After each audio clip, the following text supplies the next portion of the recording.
Magja-jogging sana ako ng early in the morning ng maaga, kaso nga lang nagtudo kisaba. Imbes na mag-jogging, nangangalangan at isopas nagbara si ka. Pero Rosie ko nasira na naman, pero okay lang yan, basta wag ang ulo ko ang masiraan. Binisita ko nga pala yung mga tanim kong sitaw, cause I do believe na pag may tinanim, nasabalit na gani at napagsakit ang tinakim.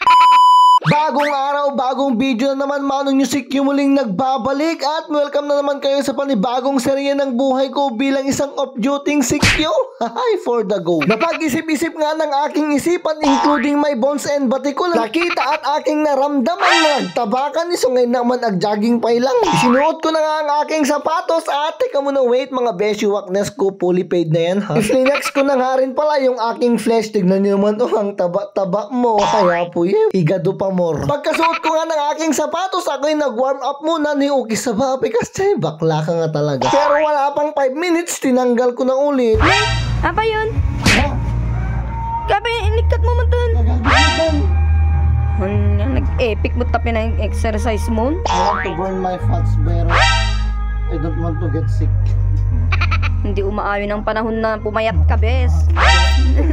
Imbes na mag-jogging, nakakita ako ng Graham at si Mother Earth nagluto ng sopas. Di ka di, imbes ngaag-jogging na nga nalaingin. Eta, sarabusab, di ka mo puyutan nga umuna. Bye-bye ang pilot exercise dita. Tomorrow next time na lang. Ay! Grabeness talaga mga beshi, wakness ko. Napakasarap kumain ng sopas kapag ganitong tag-ulan. Pero maliban sa sopas, ano pa ba yung masarap pag ganitong weather? I-comment nyo man tama ba? Pero teka muna, wait, nasanibang ka manin, uncle. Pagkakain ko nga sa sopas, tong motor ko biglang nag-collapse kaya sa shop ang bagsak. Meron nga rin pala ako dito napansin, nagbasi dito nga syakin. Kung sa bagay, basit dito ako, kuwam, diba? Parang kailan lang na pinutulan ko ng kadena itong Rosie ko, pero tata na perdi mo to na nabay kasta. Mukhang naniniwala na ata ako sa nakita ko na post na to. Mabilis din naman ang Rosie, mabilis masira.